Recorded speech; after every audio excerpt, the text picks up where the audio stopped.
Hey guys, it's How Manga, or him as an acronym, and today we're going to be going through 5 exercises to help you become a better artist.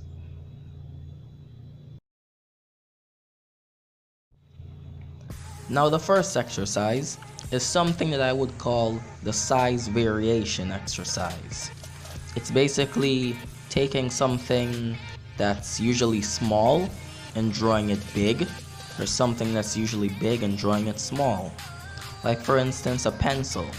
It's not that big, but if you have like a large sheet of paper and you draw a giant pencil, you can fill it with a lot more detail than if you were to draw it small. And for something like a mosquito, which you'd probably just draw as like a dot, if you draw a giant mosquito, you really get to cram in the details into the drawing and you learn from it.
So you can see I'm drawing a rat, which is usually very small, but I'm drawing it big.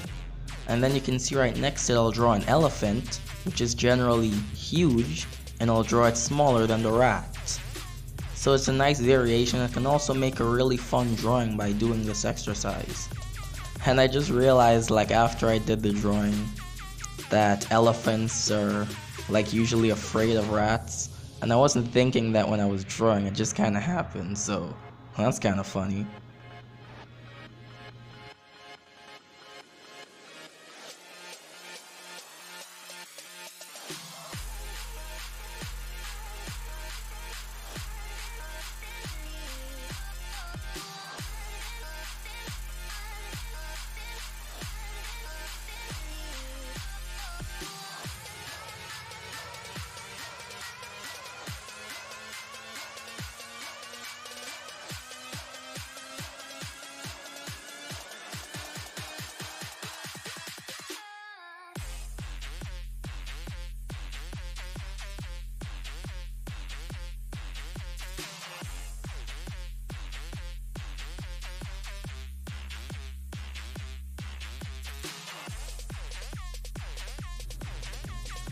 So the second tip is something called entopic Raffle mania. And this is an exercise I discovered by doing my research. It's basically something like this. You take a book with a lot of words, like a storybook or a textbook, and then you choose a letter from A to Z, because those are the only letters, obviously. You choose a letter, like let's say the letter C. Then you take your pencil or pen or whatever you're using and put a dot by all the letter C's on that page. Then you take that same pencil and connect the dots to create a really cool abstract drawing that just looks so awesome. And it's so random, so you can basically come up with anything. And it really gets you to think, in the abstract way. Maybe you can even create some crazy drawings with this technique.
Now the third drawing exercise is one that I really hate, and it's the non-dominant hand drawing exercise. Now don't get me wrong, I know this is very useful, but when you create a drawing with your non-dominant hand, it's gonna come out crappy.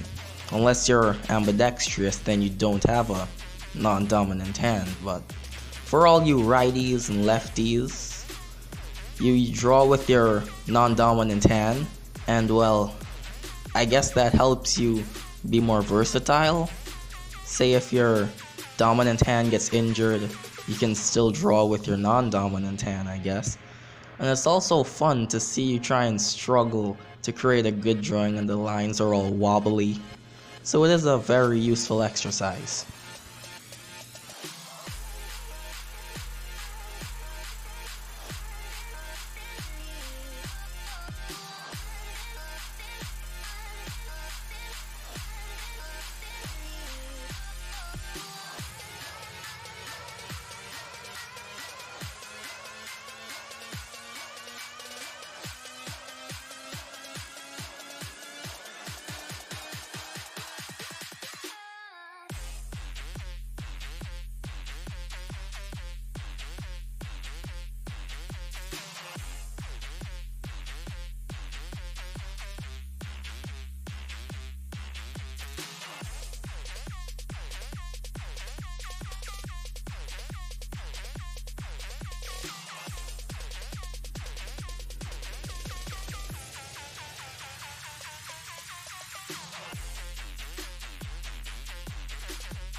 Well, you can see I've switched to my dominant hand to define this drawing because it was looking like crap. But now for the fourth tip is another useful one. Well, I mean all of them are useful, but just to me some are more useful than others. But anyway, the fourth one is to switch between drawing with your wrist, your elbow, and your shoulder.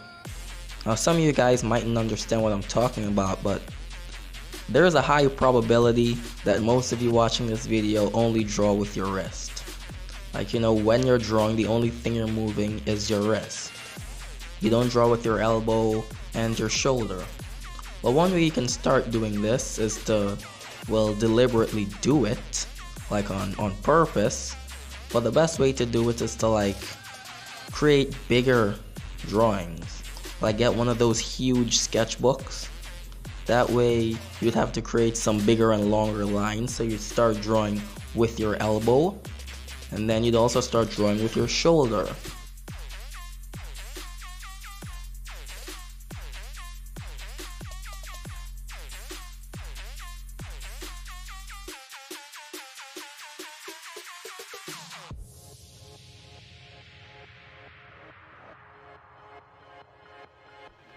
Now exercise number 5 is probably the one you've heard everyone tell you. It's to draw every day. But I've come in clutch. I've come with a better, more efficient way of doing this exercise. And it's actually a Japanese created technique called Kaizen, which is Japanese for the 1 minute method. Alright? So basically, you just have to sit down and draw for 1 minute every day. It doesn't matter if it's in the morning before you go out, in the night before you sleep. Just you have to at least sit down for 1 minute every day and draw whatever you want. So you can like set a timer on your phone for a minute, grab the paper, the pencils, and start scribbling, right? And if you keep doing that for 1 minute every day, at the end of like a year, you would have substantial improvement, right? You will be better than you were the year before. But then there are some days where you might have more than a minute to draw. So you might say, well, what the heck, I'll just draw for 30 minutes, you know? And this is just a very way of tricking your mind for you to sit down and keep doing it. And if you can't sit down for like a minute to draw every day, then you obviously don't love it.